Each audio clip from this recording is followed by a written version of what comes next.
And she's there on the phone. So they bang on the She door. is on the phone with Sheriff's her. Department's not banging on the door. She opens the door immediately. I'm She's on the phone with my attorney. my attorney. And I love the police officer says, "That's great. Step outside." Well, I'm on and he just grabs her, pulls He's her like, outside. "Get out." And they start going through the house.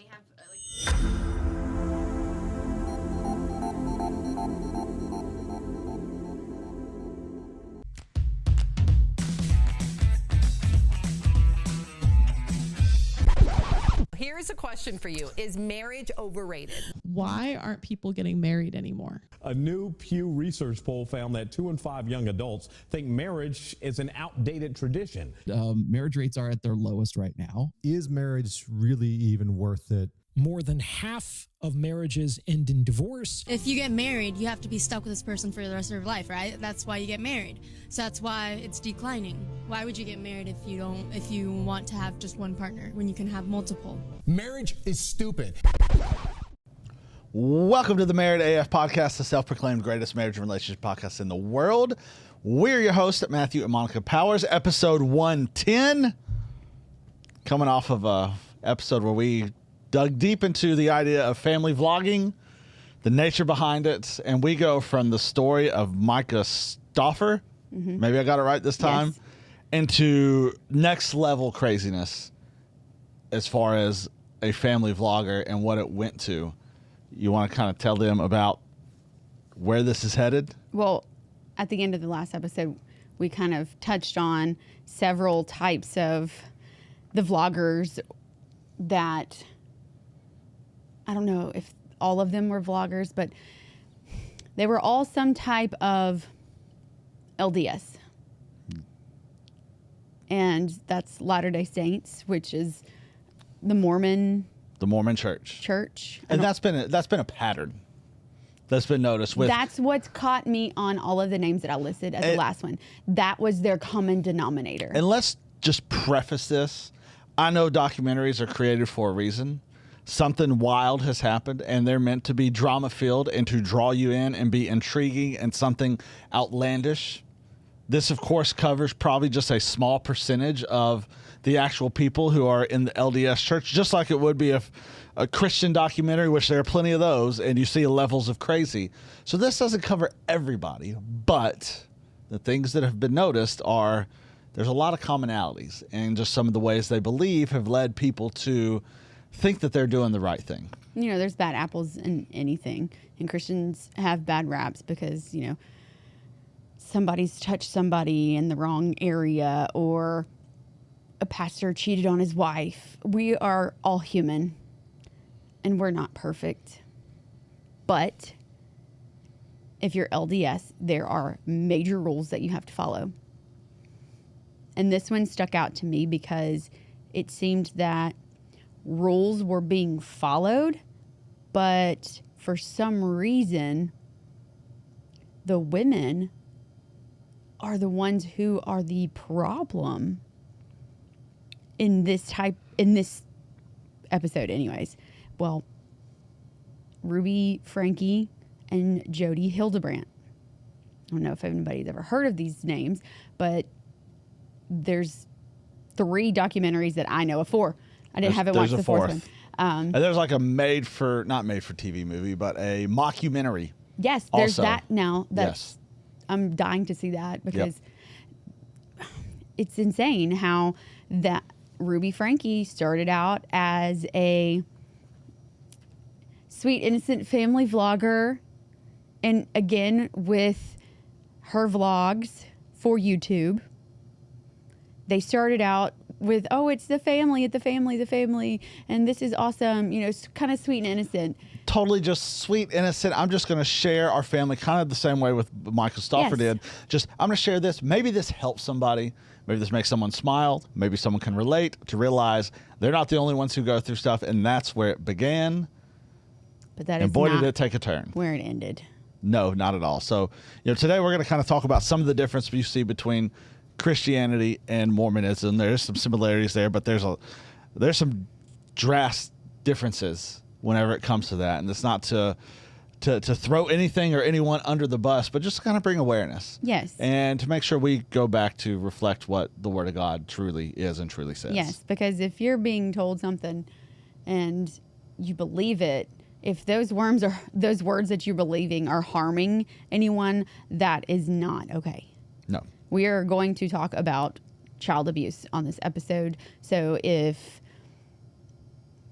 just be cautious when you are listening, I guess. Yes, and not that we're getting into all the nitty gritty, No. but again, just to kind of bring awareness to it, that because I think initially as we go through this, both Ruby Franke and Jodi Hildebrandt and all of those who were impacted here, I think initially they thought that they were doing good. And I think that's where the heart was to start. Except Jodi Hildebrandt. I don't think she ever meant to I do even good. think in the very beginning, and I'll kind of touch on that a little bit, I don't think that her intentions to start where she started, which we don't know a whole lot about, were from such an awful place. And I'll kind of explain why as we get into that. But the biggest thing is we want to be able to speak truth. Yes. And the Bible talks about speaking truth in love. In love. In love. And the thing is, truth is love. Whenever we don't tell people the truth and aren't honest with people, how much do you really love them if you're not just being completely truthful with it? The truth, as you said time and time again, sometimes the truth hurts. It does. And if it does hurt, it means we needed to hear it.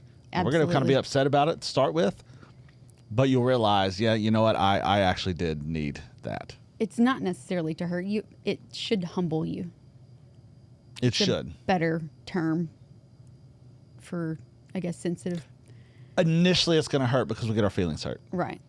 But essentially, When you realize, oh, that was true. it's going to be Dadgum. crap, they were right about that. That's not what I wanted to hear. That doesn't make me feel good, but geez, they were right. So we'll kind of talk through some of that stuff and just the main difference that you kind of see between Christianity and Mormonism that we've seen with Ruby Franke, Jodi Hildebrandt, and some of these other cases and documentaries that we've watched is, Christianity is following Jesus. It's the Trinity. It's 3 in 1, God, the Father, the Son, the Holy Spirit, 3 in 1, which doesn't make a ton of sense to a lot of people, and that's not what we're diving into today to be able to explain that. But then Mormonism believes that they are 3 separate beings. Yes. I was going to say, I have my notes. Yes. I have notes comparing the differences between Christianity and Mormonism. And ultimately, there are a lot of similarities. I mean, both it talk was about Jesus. essentially based off of the Bible. It is. And they talk about Jesus, and family values are important, and living the way that Jesus would want us to live. A lot of that's there, but the idea of salvation and what that looks like is a little bit different. Oh, Mormonism absolutely. is more based on obedience and the temple and order rather than grace through faith, which is what Christianity is. It's the whole New Testament. It's for the Bible. The whole. I mean, that's Now, Jesus says. One of my favorite plays. We're very, very big on musicals and plays, and one of my favorite all-time plays, Book of Mormon. It's hysterical. I've never laughed so hard in my life. It is Every single time, and I know what's about to happen. It's like watching The Office over and over again. You know what's happening, It but doesn't it matter. just- You know we're gonna laugh. It just gets you. Doesn't matter. It just gets you. So I mean, yes, it is. Baptized her. Yeah, exactly. And it's hilarious. A lot of colorful language and some things a lot of people probably don't love or agree with. But if you just kind of go in and watch, and yeah, I mean, it's strictly entertainment. It is entertainment and entertainment only. But one thing to keep in mind is what Jesus says: "I'm the way, the truth, and the life." Period. And that's it. One thing we know about God is He doesn't change. He doesn't decide to change His mind. And when He said something is done, it is done. He's not going to say, you know what? Maybe you convinced me. Maybe we'll do this instead. I don't know that I was right in this situation. I'm gonna believe the human. No. Yeah. It's not ever gonna change. That's not at all who He is. So what we see with Ruby Franke and Jodi Hildebrandt, 8 Passengers was her YouTube channel. Yes, 8 Passengers And is what it started out as. It gained a whole lot of momentum. It got huge. I mean, they were making a ton of money off of it. Tons of money. Her husband initially was not on board, but once those checks rolled in, he really got on board. And because he was a teacher, I think at BYU, he was a professor. and they went all in on the YouTube thing, and she did. Well, yes, but she also essentially pimped out her kids. She did. The kids were known as employees. They got paid $10 per video, and you see the two oldest children, the oldest daughter and son. Initially, they thought it was cool. At first, it was. Then they hated it. But then the oldest daughter said it started. Our lives had to revolve around filming. Yes, and you see the one video with the son, and he's just not in a good mood, and she's talking to him. You need to do this. Make sure you do this. Turns the camera on, smiles, and turns it off again. And like you need to pretend you're happy. And he's like, fake I just it. don't. Yeah, fake it. All for videos and all for the likes, the comments. Because the son got more views every time he was on. He was the thing. popular one. He was the popular one because he was a cute kid. Yeah, and he did he was cool things. like a preteen, teenage boy. All the girls liked him, so of course that's going to increase your views. But when they got to the point where we're just tired of doing this, we don't want to do this anymore, it didn't matter. No, and the thought was, and this is where Jodi Hildebrandt comes into play, was, hey, he needs therapy. Yes, because he is defiant from doing what I say. You are wrong, and there's something wrong with you. We need you have to talk to somebody. Yes, and so Jodi Hildebrandt comes in, and she was recommended through the church, their church.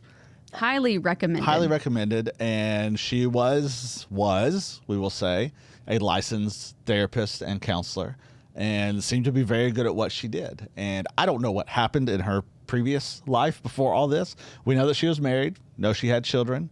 What we do know is that marriage ended. She's estranged from her children, has nothing to do with her children anymore. You can't really find any information as far as what happened there, but I'm sure it was probably a negative story, and that's kind of where I went with. I think maybe her intentions initially were good, was counseling and help people and help people with their marriages. But something happened in hers, and I feel like a switch flipped, and it's time to burn everyone else to the ground because of the pain that I felt. I'm going to let everybody else in on that because that's exactly what she did. Oh, totally what she did. Because the thing that she had was called ConneXions. And spelled with an X.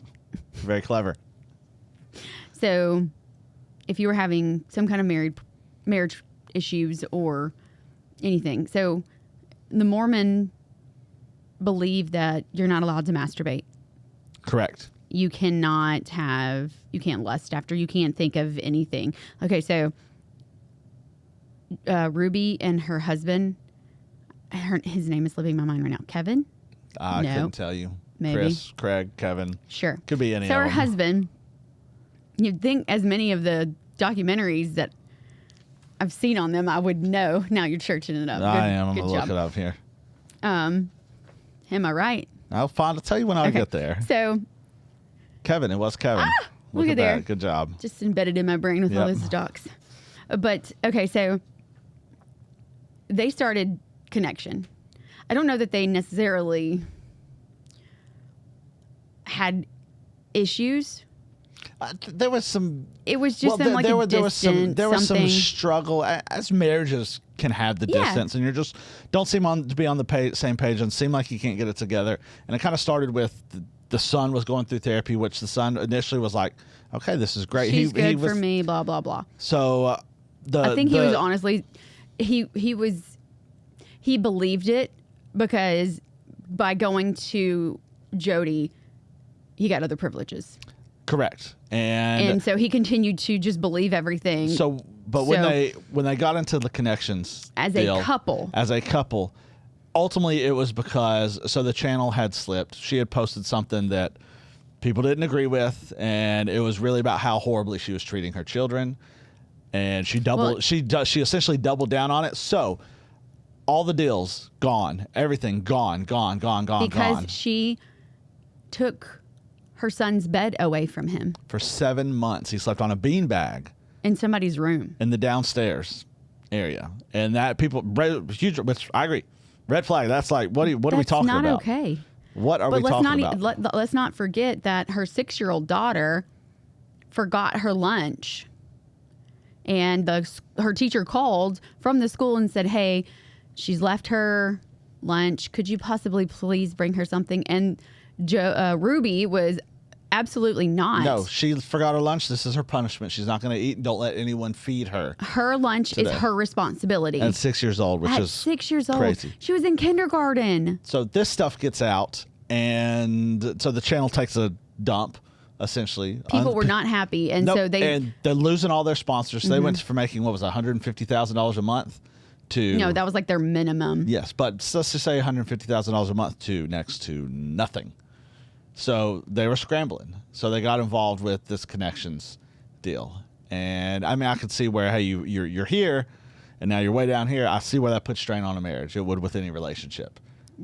So Sure. they go here for help. And I can remember watching it, and I made the comments. It's all of these women. And it is like a man-bashing That is all it was. sessions. Yeah. And they're clapping and they're cheering and hooting and hollering just about how awful men are, which men can be dumb. And I don't want to discount the relationships where men are awful. It happens, but this is no way to heal it. No. And I can remember shortly after that, the husband went. Well, you and asked, where are all the men? I said, hold on, we're getting there. Because I'd already watched it, and I had to make you watch it this. gets there. So, and he even tells his wife, like, this is crazy. Like, I don't have a good feeling about this. This is crazy. But she was all in. Yes. She instantly became obsessed with Jodi. Well, when Jodi found out that they were 8 passengers, Jodi just put them on a pedestal. Latched on. Immediately. Because that was, well, if they're coming here and they do something about ConneXions on their stuff, on their YouTube page, that means more people are going to see us. Yes. Which we eventually learned that Jodi Hildebrandt had a way for that because her license was taken away. Even prior to this, but nobody knew. And the LDS Church was still recommending her. Oh, they knew. Oh, well, but LDS, it was just the people sweep it under the rug. They knew. Let's not Yeah. worry about this. So you see them in these marriage counseling, we'll say, But Jodi was over each individual session. over every session. As in, when they had the breakouts, the men would circle up. Jodi was over it. She led it. She went on to make every single one of them believe there was something wrong with them. Yes. You looked at a woman today, that's lust. Yes. And If you touched yourself today, that's masturbation. well, and she convinced Ruby Franke and all these other women to withhold sex. And it was like punishment, like, you thought about a woman today, or you thought even lustfully after your wife. Tell the wives, okay, 3 more months, he has to sleep in a separate bedroom. And they're just, oh, yeah, okay, that makes sense. We'll absolutely do that. It was mind-boggling that the men is what mind-boggled me, that they didn't question anything that their wives told them. No. Because that is not what we see truly happens with the LDS. No, usually Men it's... are everything. Men are the head of household. They're the priesthood. And the women are not listening to their priesthood. The women literally took over all of these poor men's lives. They did. And I think The some majority of it... of them that got out of ConneXion knowing something was not right had to go to another therapist to fix it. Yes. The others are divorced.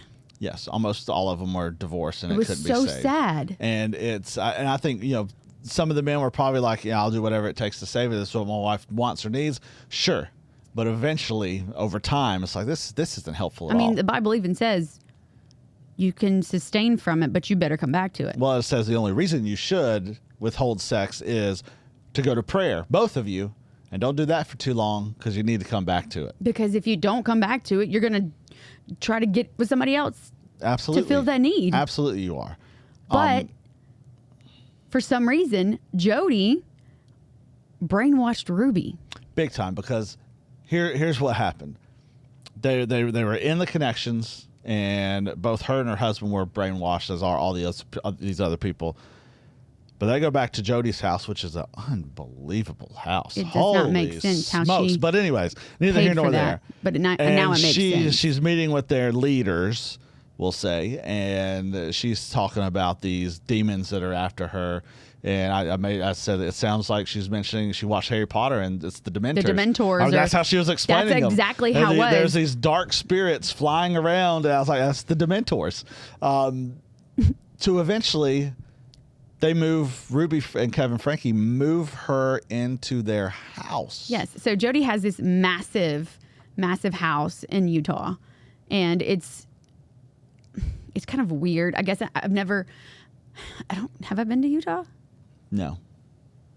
Not that I'm aware of. Well, it's near New Mexico. You've been to New Mexico. and Flying over it. It's But deserty. yes, and it's like the neighborhood itself is not necessarily a neighborhood. It's a road. It's and there's roads and houses, it looks a but neighborhood, but it's there's no straight up trees. desert. It's desert. It's kind of in a canyon. It's clay. Yeah. Maybe. And it's a cool place. beautiful. It's just red everywhere. Well, you look at these houses and they're just like a garden house on a foundation.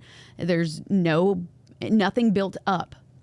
But we learn later that there are 3 different levels she had below ground. Big time bunkers. Who knew for someone to have spread all this joy Well, out in the world that she was a doomsday prepper hoarder? she was, and we'll get to that in those bunkers momentarily. But so they move her into the house, and first off, you don't move your therapist into your house. That's just wrong. No, and their son is still seeing her. Yes, you don't move the therapist into the house. Note to self, anybody that's going through any type of marriage counseling, Don't move your therapist into your house. It's a bad move. If they want to move into your house, it's a bad move. Time to find a new therapist. So that goes on for a little while, and Jodi's just not able to get through this. Somehow, she convinces the family that Ruby needs to stay in the room with her and start sleeping in the same bed as her. because if Ruby's around, then the Dementors are not there. For she months, can protect them. For months, she sleeps with Jodi, and While her husband's sleeping in their bed. exactly to the Tell point. me how that looks. To the point where, all right, eventually, they go on a women's retreat for ConneXions. All the women go on and come back. And as soon as they get back, husband's happy to see his wife. He's missed her. She immediately says, we need to talk, says, you have to leave. Jodi said, blah, blah, blah, you're doing this and this. You and our son, y'all have to go. She kicked her 17-year-old son out. And her husband out. And her husband. And told them that they could not even have communication. No with each communication. other or anyone else in the family. No. Oh, and whenever Jodi Hildebrandt moved in, she kicked her daughter out of her bedroom because that's where Jodi's going to live. She still had 2 weeks at home. Granted, she was moving to She off was to going to college, college, but still. So she kicked her husband and son out, told her husband there could be zero communication for a year. Nothing. Nothing. Not seeing her, the kids, no phone calls, FaceTimes, nothing. And again, he goes along with it. I think Questions nothing. I think part of it is I'll do whatever it takes. But the other major part of it is Jodi has completely brainwashed all of this. And that leads us to the child abuse. Yep. Jodi. But here's the other thing that I said from the end of the last episode, all those names that I listed. Jodi, Ruby, Lori, Valos, Daybell. My gosh, what's the other one? The last one, she drowned her children. Yes. Don't know. Words are not leaving my mouth the way that I want them to right now. But all of them have, besides being LDS. Andrea Yates? Yes. Yep. Andrea Yates. All of them, besides having LDS in common, they have one more thing in common. What's that? They all read one book. What was that book? Visions of Glory. Visions of Glory. That's right. Visions I'm dying of to get Glory. my hands on this. I think you looked it up on. Yeah, I did. I think you could buy it on Amazon. Yep. But apparently in this book, It says it's one man's astonishing account of the last days. yeah, and it's about Dementors. I mean, I guess they're possessing people. That's the thought. And every single one of these women, except Jodi and Ruby, because it was caught before it was too late, have killed their children. Because they feel that they're demon possessed. Now, I will say this. Are there demonic spirits that... Absolutely. Absolutely. That's currently still happening. Yeah. But when I look at how Jesus cast out spirits, none of us are him. We're not even close to it. But even the disciples were able to. And that same power dwells within us. And, if we really had that much faith, amazing things can happen. And they do. But I never saw Jesus go to the extremes, or his disciples go to the extremes that these people are going to cast out the demons. And that's where this really takes a dark turn. Because Jodi and Ruby, so they kick out, the oldest daughter is at college. They kicked out the son. So now there are 4 kids left. The 2 middle girls that are teenagers and the 2 youngest that are a boy and a girl.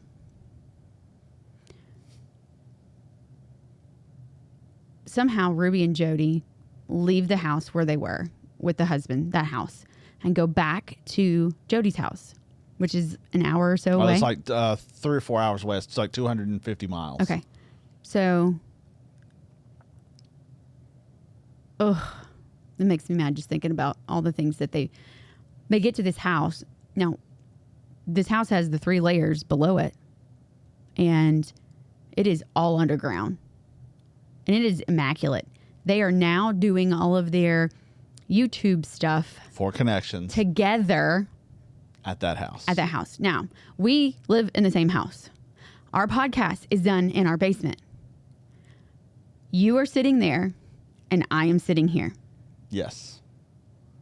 Listen, they were on this big old couch, and they were touching. Legs were touching. Hand constantly on holding knee a hand, or hand on hand. knee. Yes, constantly. Now, I like touching you. Yep. But when I'm having a conversation and we're talking and we're doing deep dives into stuff like this, yeah.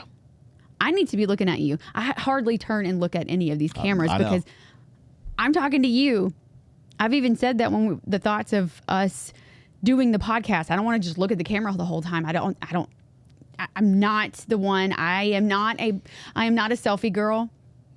I don't have an endless roll of selfies that I've taken that I'm putting online or sending to you or whatever. You'll not find me on my camera phone or the photos at all. No, but they were dead on to the cameras. They are feeding to the camera the entire time. They turn and look while one was talking to the camera, the other would be like this and then look back. It was as if they were on the news. Yes, and I get the need for that. There are times where you need to look into the camera and talk into the camera. But I'm not doing the news. I'm not. But sorry, I am not going to always look in the camera to give somebody a But full they were shot. just entirely too close, holding hands. Clearly, and the thought is, okay, well, where's the bloody kids? Where are the children in all this? I don't remember the exact day, but the boy, The youngest boy, I think the kids were 11 and 9. something like that. Maybe 10. Mm-hmm. Roughly the age of our kids, escaped. The boy Jodi's escaped house. Jodi's house one day. Rang the doorbell of a neighbor. It was an older couple, and he asked if he could have a favor. And the man that answered the door says, "What? All right, let me hear it." And he goes, "Could you take me to the police department?" And he's like, "Well, why don't you just have a seat right here and let's talk about it?" There's something wrong because he's extremely skinny, malnourished. And then when the kid sits down, he calls 911 because he notices the kid, besides being extremely malnourished, around his wrist and his ankles are saran wrap and duct tape. Yes. Where they had been. The call that this guy made. I mean, he starts bawling his eyes out because he's terrified for the poor kid. And then he says, "My sister's still there." Yeah. And so luckily, So the couple, they're just all up in arms about this, right? When the ambulance and the police get there, there's even a first responder who she was looking at all of the stuff on him and had to walk away because she was crying. because it's so horrifying. You just don't think about things like that. So when they find out, they get him in the ambulance and take care of him. The police decide, okay, well, if the other child, he has not seen his sister in a month. That's what we learned. Has not. So the police, they go straight to the house. Jodi is there. And she's there on the phone. So they bang on She the is door. on the phone with Sheriff's her. Department's not banging on the door. She opens the door immediately. I'm She's on the phone with my attorney. And I love the police officer says, "That's great. Step outside." Well, I'm on and he just grabs her, pulls He's her like, outside. "Get out." And they start going through the house. They have like full-on SWAT trying to find this child. And they go through the house. They can't find. And there's a safe in one of the bunker areas. And there's a safe. And they go ask Jodi. And she's like, I don't know anything about it. And I've never used it. never used it. Don't know anything about it. I'd I don't have know to the code. call and get the code. So they're like waiting for a locksmith to come out. And one of the officers just like, 1, 2, 3, 4, 5, 6. Boom. Opens. And he walks away like, holy. I cannot believe that. I cannot believe that worked. And yeah. They opened found which should probably have been a panic room. It was a panic room. It had a bedroom, bathroom, closets. Everything that they were doing to those children. Cayenne pepper and honey to put on the wounds that they had. Because they were tying them up with rope. With rope. These poor babies had rope burn on them. They found the little girl in a closet. She would not move. It took them like an hour to get her out. Terrified. Shaved her head. They shaved her head. Yes. Jodi and Ruby. Had shaved her head. And the whole idea, because they went back days later and just searched the whole house, and they found Ruby Franke had written journals about this, a diary. And that's a big LDS thing and it was that you have to. Demons. Yes. Demons. They're demon possessed. Had them outside all day long in the hot sun. Making them move boulders. Making them move rocks, just rock back like prison type work. Yeah. To get the demons out. And it was extreme levels, and even said, we'll do anything, even if they have to die, to get the demons out. Completely brainwashed. And the sad thing is, we learned through one of the other documentaries, the reason the little boy said, will you take me to the police station, wasn't so I can get help. It was because they had told him he needs to be in jail. Because of how bad, because he's demon possessed. He has to go to jail. They're going to take him to prison. He even tried to escape one night, and they found him. Yes. Because he was trying to go to jail because that's where he believed he was supposed to be. That's all he was ever told. None of that, nothing about that's okay. No. Now, Kids are going to be kids. Kids are going to be kids, and do kids need to be corrected? Absolutely. But there's a right way to do it. This is never a right way. No. And the level of which they went to rid them of the demons. Like I said, you never see Jesus or his disciples try to do anything to this extreme. Jesus don't pull out a whip and hold somebody down and beat them. Get out, demon. It doesn't work that way. No. And anytime there's any harm being brought to someone else, you have to be able to check yourself and be like, wait a second. And to be able to go along with it. And then, that we learned that, the husband's notified. She finally calls her husband about this. And he is so excited that she's calling. My wife's calling. Finally, all of this. He hasn't seen him in, 3 years? No, it was over a year. Was it just over a year? Over a year. And he has no clue what's happening. When he finds out about the kids. He's in denial. He's like, no, there's no way. No way. But then he learns, and he's cannot believe it. He's crying. Yeah. At first, it took him to going back to the house. His son said that he was not trying.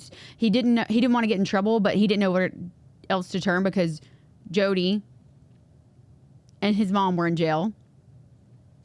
Yep. So he sent a message to his dad. Had not talked to them in over a year. Nope. Had no Poor communication kid was with 17 years old when she did that to him. Nope. Just completely cut him off.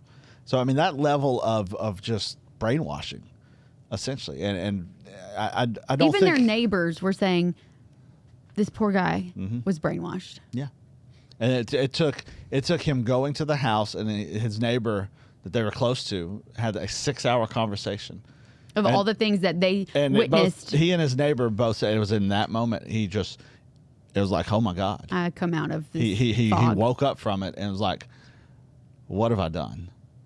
What happened? And it's so sad to see that just the level of brainwashing that happened to do awful, terrible things to so many people.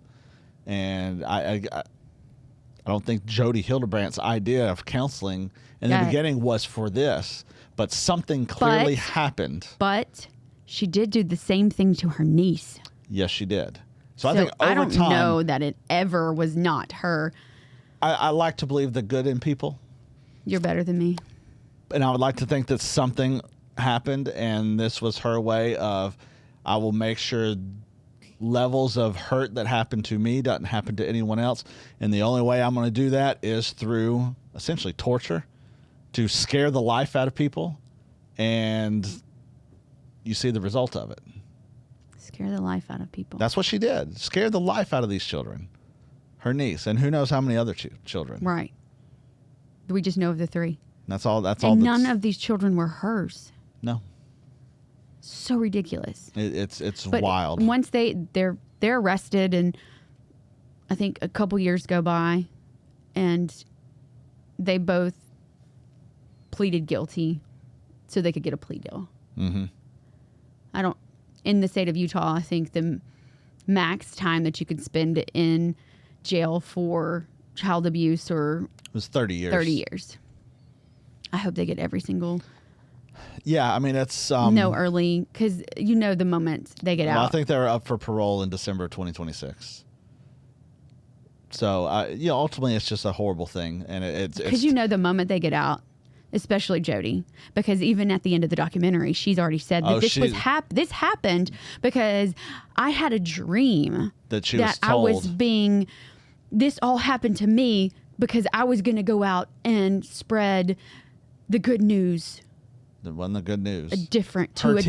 Her level audience. of teachings to a different audience is essentially what she said. And I mean, one thing you got to know about Jesus, and when you take these religious ideals and you bend them to shape them the to way what you want, things go bad. Mm-hmm. That's one thing about the Bible is it doesn't conform to us; we conform to it. And sure, there are things in there that may make you feel some type of way. And you're like, I don't know how I feel about that. I don't love that very much. But you know what? I submit to the authority of the Word of God because it's true. It is all loving. Well, like right now, I'm doing the chronological Bible this year, and I'm currently in Job. And all you hear about Job is, God, pray for the patience of Job. And I'm back in Job, and I'm thinking, God, why do people say that they wish they had the patience of Job? Because all he did was talk horrible about Jesus for, I'm on like chapter 30 right now. And it's like, dude, the first 5-6 chapters, your life was great. And then the devil just asks if he could take, this guy loves you so much. Let me take everything away from him and see if he still loves you. Yeah. And God's like, okay, I will. And again, Job goes through awful things, and he's blaming God. He blames God. I wouldn't say blame. He doesn't, but he's like, why? He does. He's like, why? Why did you do this? He's just asking the question. You did this to me. Why? Why did this happen? Why did you take all this away from me? It would have been better if I wasn't even born. Mm-hmm. But then we go and see, well, God restored everything tenfold. Yes. As he does. But even in situations like that, I could not imagine asking God why. I've come to the conclusion and I get and mad at things that don't work out my way or the way we think. Like when we thought, okay, our business is going to Boston. Mm-hmm. It was like, this is meant to be because we love Boston. Right. Absolutely. This is us. And then it actually came down between us and another company. And it went to the other company. And we were, what? Couldn't believe it. Not questioning why, but we were mad. We were mad because God didn't, we felt like that was supposed to be given to us. Yeah, and I've learned that I don't deserve to know why. No. It's nothing to me to know why. You might one day find out, and you might not. And we can look at these things and ask why. And then the question is how can a good God let these things happen? Well, it's because of free will. Yes. We have the choices to make And he's given us that opportunity to just make the choices of what we're going to do. He doesn't cause all things, but he can use all things. And the only hope would be how horrific this situation is and potentially others. Lord, somehow use this so it doesn't hurt so many other people. Yeah. So something to kind of learn from that. And, the biggest thing is, when we talk about child abuse, it's never okay to abuse anyone, whether it's physically, verbally, mentally, emotionally, spiritually. It's not okay. No. Words matter. They Words really matter. do. What we say matters. How we treat how people we say matters. them matter too. It does. And the And hope if you is, know of anybody, especially children, that are being abused in any way, or anybody essentially being abused in those ways, because domestic violence is a thing. it most certainly is. And Please, that's not something that should be taken lightly. no. And if that is you, or you know someone, or you say something, make it known. Call the United States Child Help National Abuse Hotline. It's 1-800-4A-CHILD. 1-800-422-4453. Say something to prevent it from happening. Mm-hmm. Don't be afraid to, because you might think you're betraying somebody's trust. No. It is better to be safe than sorry. It is, and it's better to say something. Typically, if you Because think something's even going on on. that documentary, the neighbors said, I should have lied. I should have told them there was abuse. Yes, But I because the did not police tried to go to the physically- house, but they're like, I never actually saw it. And one of the neighbors, she said, She's just in tears because she said, I never physically saw them hurt them with my own eyes, but you could see what was happening. yeah, she said, I wish I would have lied. Yeah. And no one wants to be in that situation. So, It's always easier to ask forgiveness than permission. yep. So do that. But just a horrific story and just something to learn. And, anyone who has questions about it, maybe wonders about the beliefs and the differing beliefs, we're always open for conversation. Absolutely. So we wouldn't hesitate at all. Do you have any final thoughts before we go? I hope people have enjoyed the documentary Oh, rush absolutely. that I have been on. Absolutely. Who knows what else is to come, but I'm excited for what the future holds for it.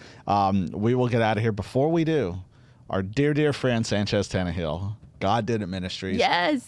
He's incredible. His life story is unbelievable. We've to the point known where him since school. Since grade school. But anyways, he has a short film coming out that's about his life that, who knows, this could turn into a major feature film.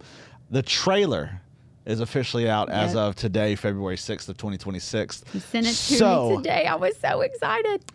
Take just a moment, and at the end, whenever we're done here in just a minute, we are going to play that trailer for all of you on YouTube. If you're just listening, go to our YouTube at the Married AF podcast and watch the trailer. I'd love for you to listen to the whole thing and watch the whole thing, but if not, skip to the end and watch the trailer. To learn more about it, we'll put a link to it as well. But it's incredible. God Did It Ministries. God Did It Ministries. Sanchez Tannehill, his story is awesome, and we want as many people as possible to see it because it's encouraging. And again, it just shows the power of God. Absolutely does. God can do it. The whole mission behind it. So make sure you check that out. Yes. God, we love you. We are so thankful for who you are, for what you do. God, thank you for just loving us and taking care of us. And we want to pray over really this podcast and this episode specifically that it'll speak to people. If anyone is going through anything close to this, whether it's child abuse or marriage issues or maybe just difficulty in kind of understanding why things are, God, I pray they look to you. And that they'll open your word, your living, breathing word. Don't take anything that we say, but read for themselves of just the character of who you are, that you are love. You're all merciful, all graceful. And we're just so incredibly thankful for that. And if we can be a conduit, if we can be a way for people to locate you and find you and learn who you are, that's all we want. And we're just so thankful for it. In Jesus' name, amen. Amen. Play ball.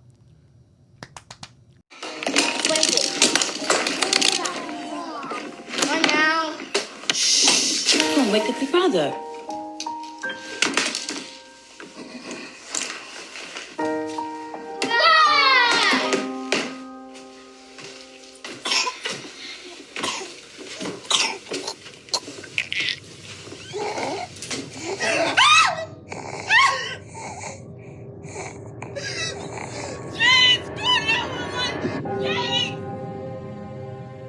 Sanchez has somehow contracted spinal meningitis. Due to the severity of the stroke, it's highly unlikely he'll ever walk, speak, or see. While I respect your opinion, Doctor, you don't know the power of my Jesus. I'm not asking him to start. Just let him practice. Deontay's been working with him, so it'll do him some good. If he gets hurt, this better not blow up in my face. It won't.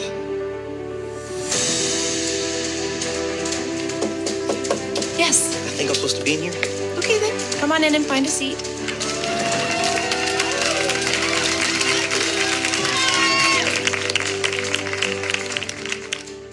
He's our $1 million baby.